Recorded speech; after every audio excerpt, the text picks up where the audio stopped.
People are assassinated, people are injured, people are hurt, and I'm not sure that it's any more now than there was. I do think that the hate speech of the Democrats, much more so, is very dangerous. I really think it's very dangerous for the country. I'm not going to any more events where Trump's at him. I don't feel safe. Wherever Donald Trump Chaos follows him. Chaos follows him. And you are less safe, right? If you decide to go into his orbit, you have become less safe. He does not care about your safety. He's not going to protect you if you go into his orbit, because he's always going to protect himself first.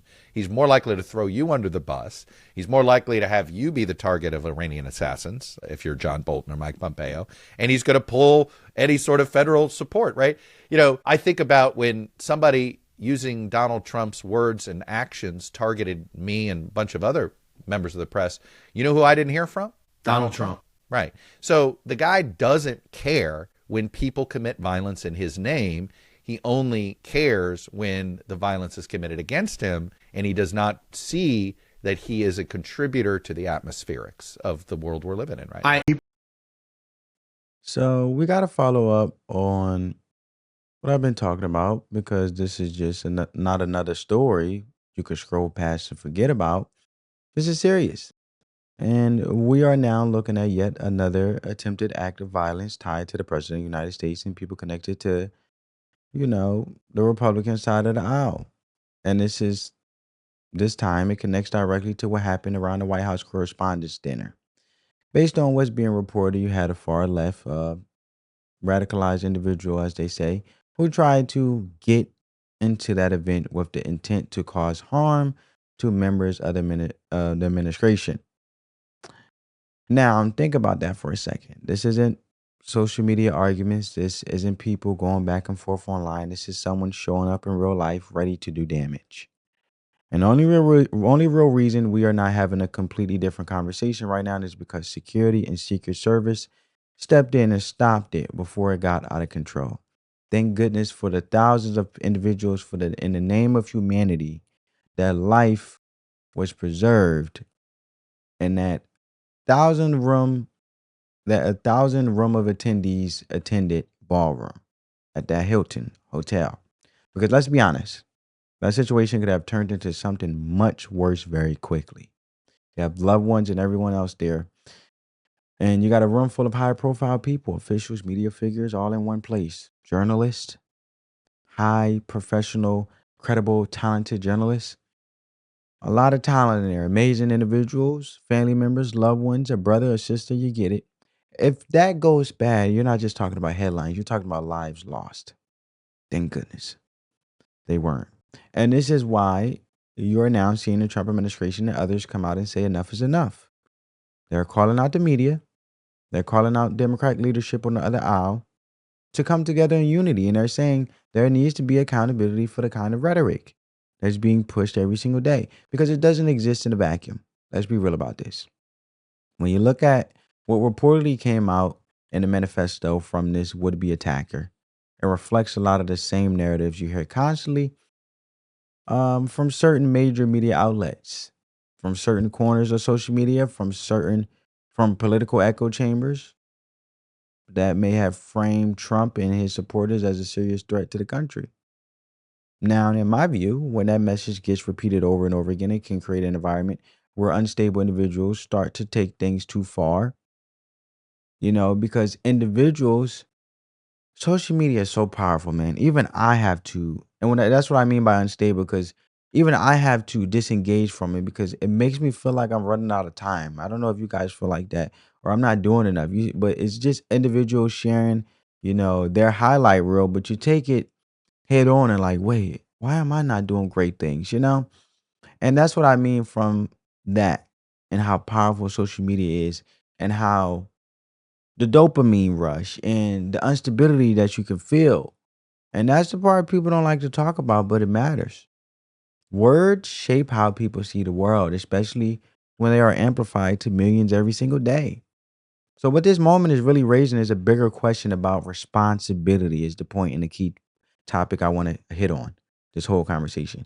If we're going to have an honest conversation about political violence in this country, then the standard has to apply across the board.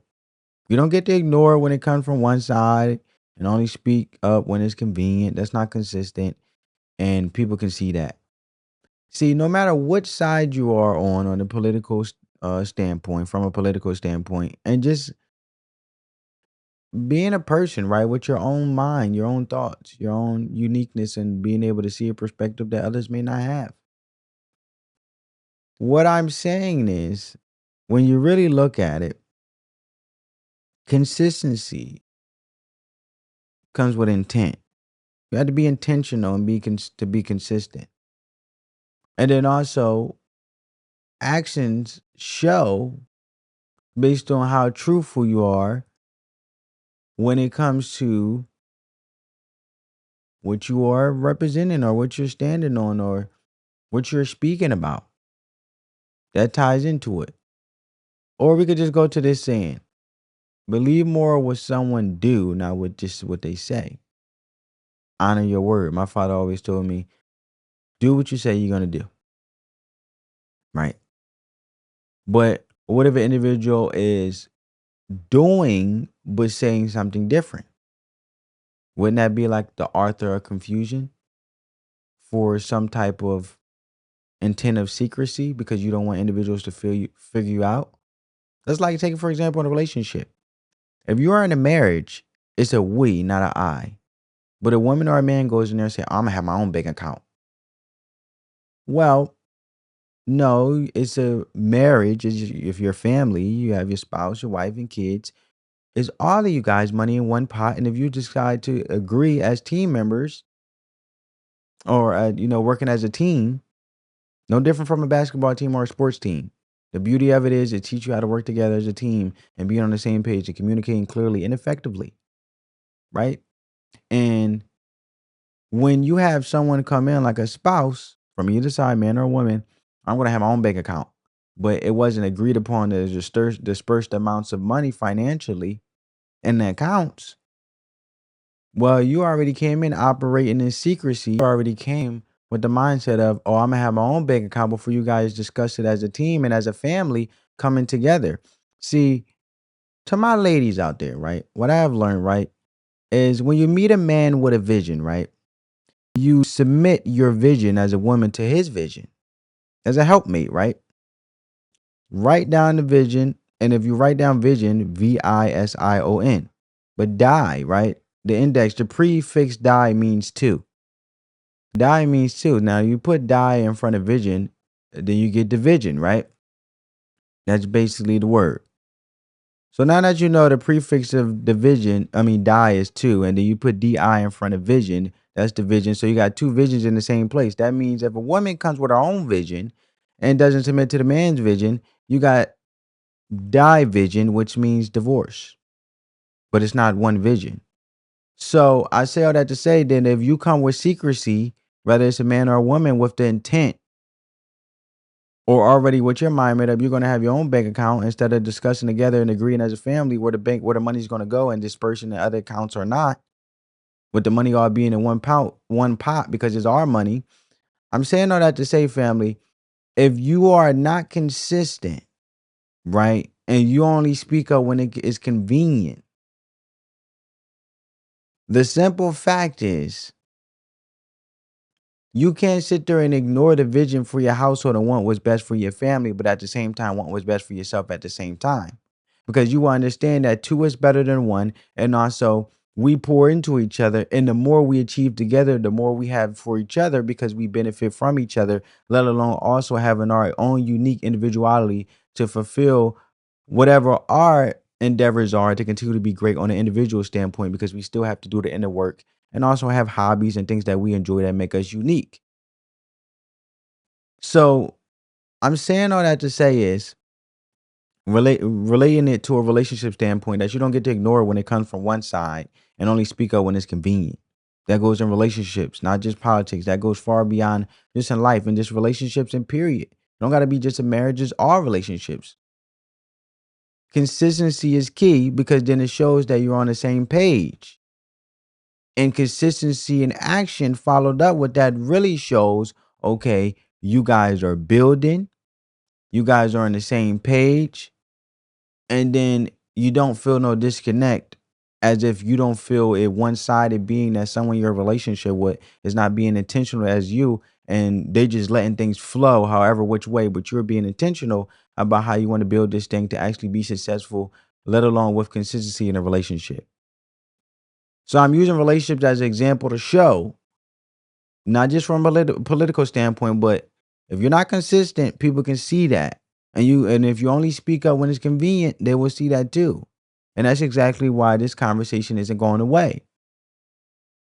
Hit the like button, share the video, subscribe to the channel, and then I want you guys to check this out. Political violence and rhetoric has got to stop. And that's something President Trump said right after the incident on Saturday night. It's something that Carolyn Levitt talked about a couple hours ago. It is something that is, when you have a president who and many people in this room, if we're going to be honest about it, has done it as well. They're just as guilty as a lot of people on X. When you have reporters, when you have media just being overly critical and calling the president horrible names for no reason and without evidence, without proof, it shouldn't surprise us that this type of rhetoric takes place. If you look at what it appears that this defendant had in his past, we're talking about somebody who is college educated, who has a job, who is otherwise living his life. And we'll find out more about him, as I expect, in the coming days and weeks. But he chose to do what he did. And so our threat environment is, we are ready. I mean, I'm not going to go through what Director Patel just talked about with the way we responded.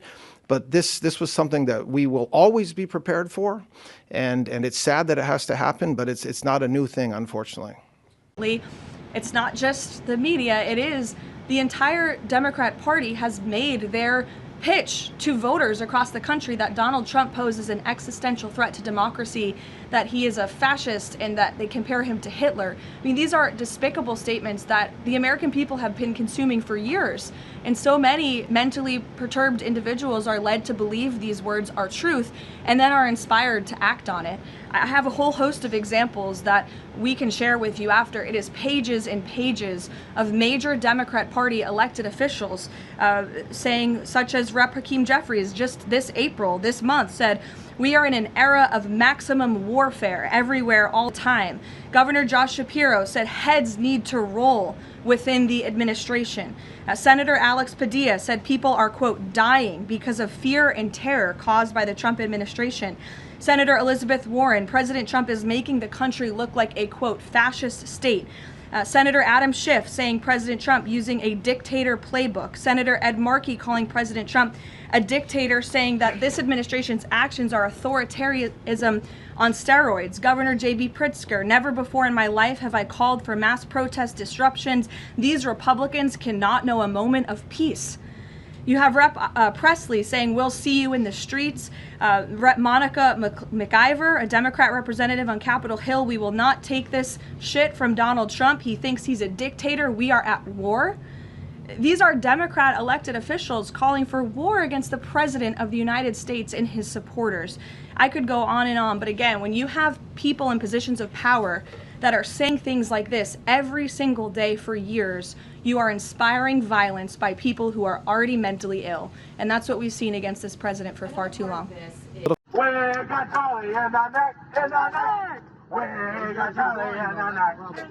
Charlie Kirk just got shot in the neck. Hey, ooh, ah, ooh.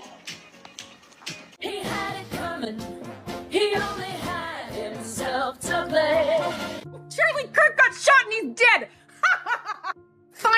Finally. Thank you. Can we keep this up? Charlie Kirk was a fucking Nazi. He was a fucking Nazi. And you know what kind of Nazi is the best Nazi? A dead one. Thank God that shit stain of a person is no longer in this world. Bad people should not be in this world. Shot right in the voice box. I might be 1% less atheist today. I don't care that he was a person. He wasn't to me.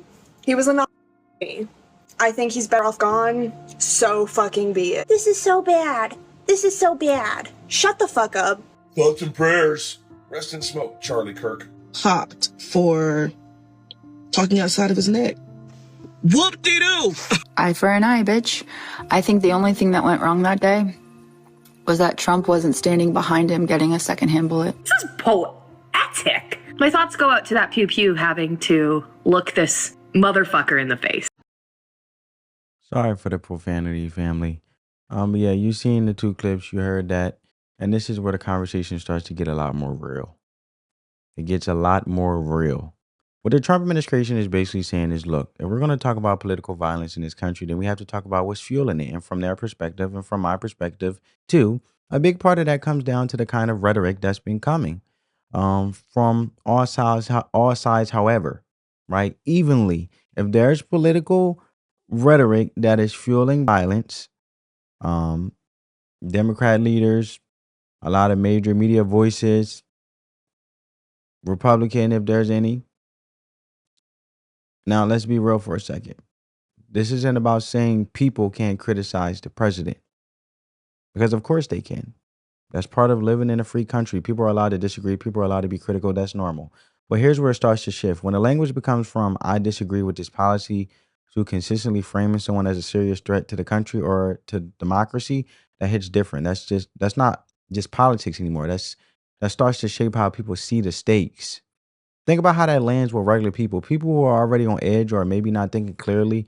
If you hear over and over again every single day across multiple platforms that someone is dangerous at a fundamental level, eventually some people are going to take that in a way that goes too far, and that's just reality.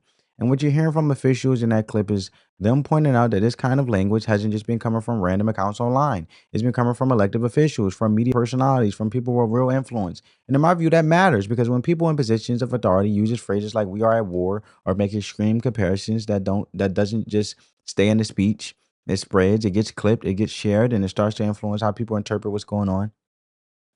Now let's bring this into real life, because this isn't just about what's said on TV. This shows up in how people act.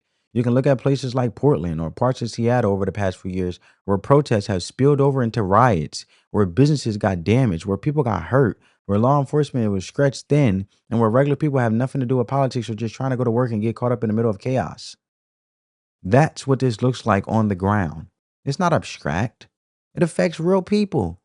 And here's where it gets frustrating, because there's a growing feeling that the standard isn't being applied evenly. When certain types of rhetoric or violence show up, it gets nonstop attention. But when it shows up in other ways, it gets downplayed or explained away. And that's where people start to lose trust. Now, to be fair, not every situation fits neatly into one box.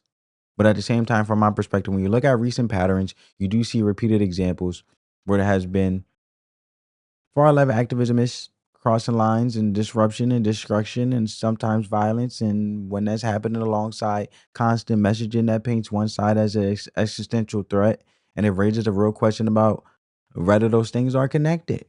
And that's where it doesn't add up for a lot of people, because you can't say words don't matter and then act surprised when someone takes those words seriously. That's not how the real world works. How about just productive conversations where we could agree to disagree, but not invoke any type of violence or division? I'm for that. I'm promoting that here. Right? And then you look at the reactions online, as you just seen with the Charlie Kirk situation. This is where it gets uncomfortable, man. And it's heartbreaking, because we should be able to have conversations whether we agree to disagree or not. We could agree to disagree and just leave the conversation where it's at. We shouldn't have to take each other lives. We shouldn't have to be done or result into dehumanizing ways or actions. But family, in some of those clips that you've seen with the profanity, and my apology in comments, it's not political disagreement anymore. That's people crossing the line into celebrating harm or joking about it like it's normal. And when that starts happening, that should raise alarms for everybody, because that kind of thinking doesn't just happen out of nowhere. That gets built over time in an environment where people are constantly told that their political opponent isn't just wrong, or they may just outright agree with someone and they just wrong. And it just in a way where it becomes fundamentally dangerous. And in my view, when that message gets repeated enough, especially to people who take that and get fueled and enraged by that, you don't know what people are going through, and it becomes to the point where there's no fine line, and the line is just being pushed in unstable ways. This is the kind of outcome you start to see. And here's where it gets even more interesting, because now you're starting to see some of those same media spaces shift their tone a little bit. And the big reason for that seems to be because now they recognize this kind of environment can affect them too. Because what happened at the White House Correspondents Dinner could have easily gone in a very different direction. That's why I'm saying it doesn't matter political. I mean, it doesn't matter Republican or Democrat. Now, what a lot of people are saying, it is coming a lot from the far left, which means the Democrat side of a lot of the rhetoric that a lot of people are showing clips throughout all social media and recalling more so Democrats than Republicans. I'm coming across.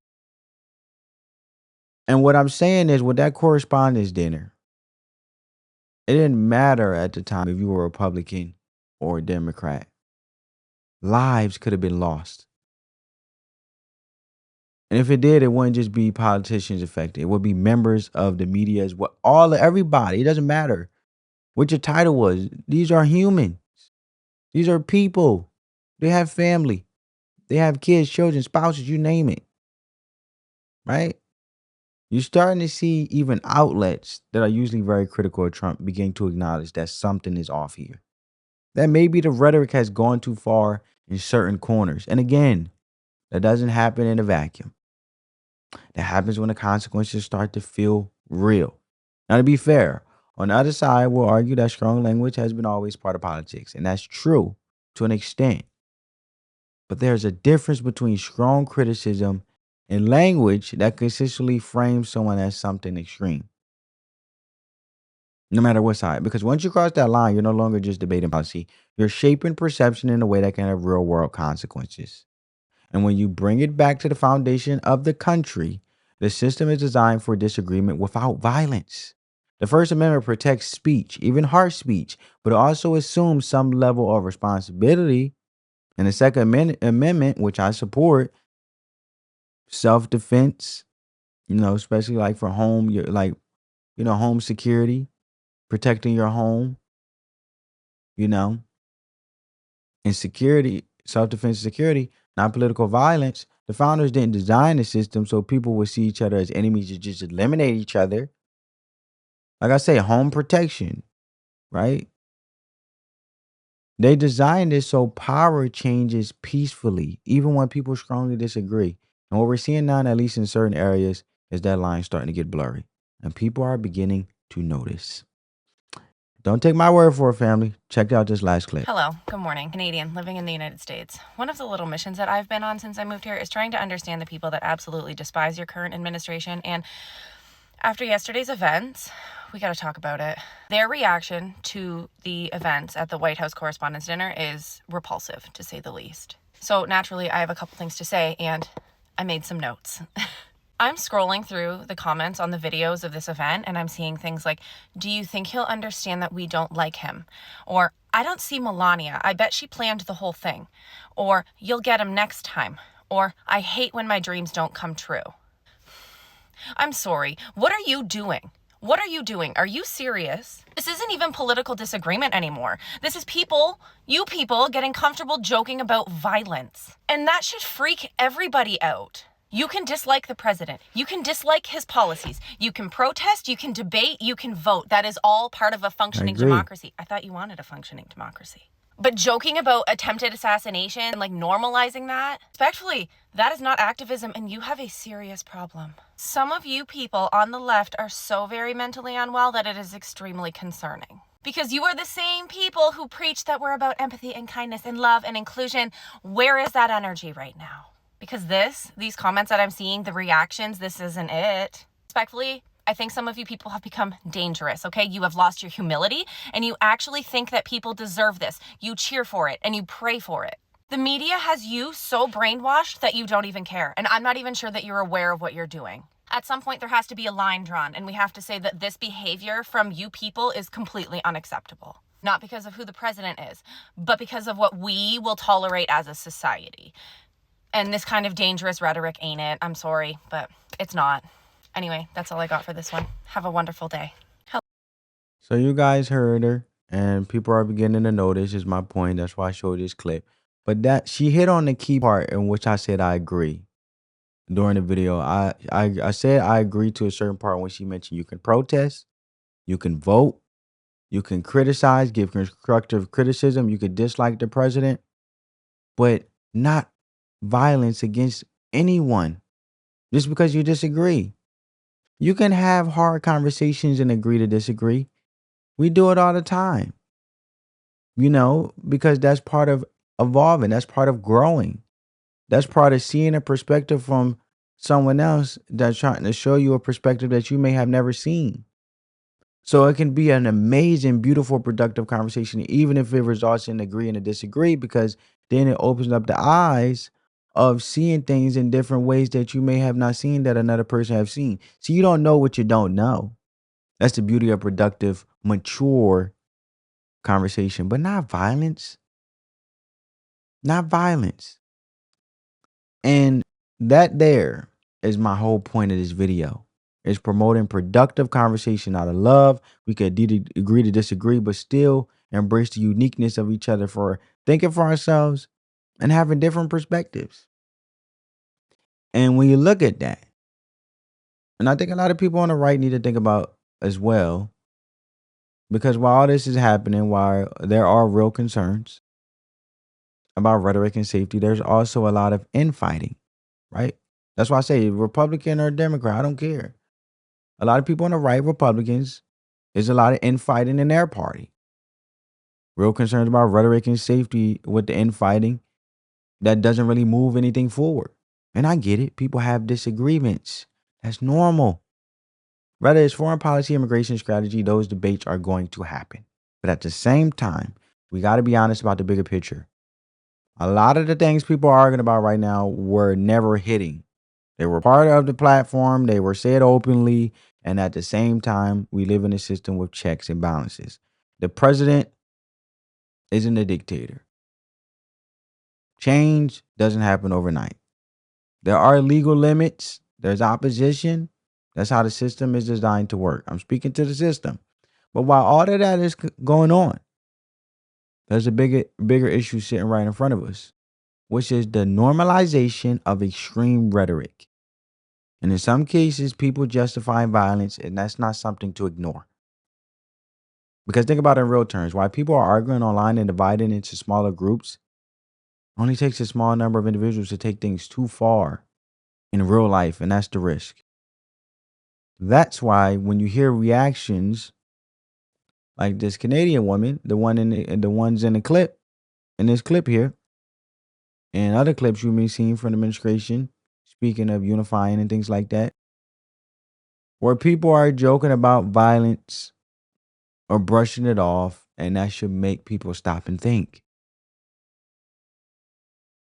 That's not normal in a behavior in a healthy society. Or I should say mature. It's not mature. Put it like that. And what stands out about this woman's perspective is that she's looking at it from the outside, saying, this doesn't look right. This goes beyond politics, and that's something more people are starting to notice. Because regular people who aren't deeply plugged into political media all day, they can see when something feels off. They can see when the tone goes too far, and they start to question it. And when someone points that out, the response shouldn't be to dismiss it or attack it. It should be to actually consider whether that's true or there's truth to it. Because I know a lot of people may tell her, oh, you're a Canadian, just mind your business, blah, blah, blah. And they may dislike what she's saying. But if there's truth to it, consider it. That's all. You could disagree. Because at the end of the day, this isn't just about one incident. It's not just about one side. It's about what kind of standard are we going to hold as a country moving forward? Are we going to be consistent about calling out dangerous rhetoric and behavior no matter where it comes from? Or are we only going to care when it affects certain people?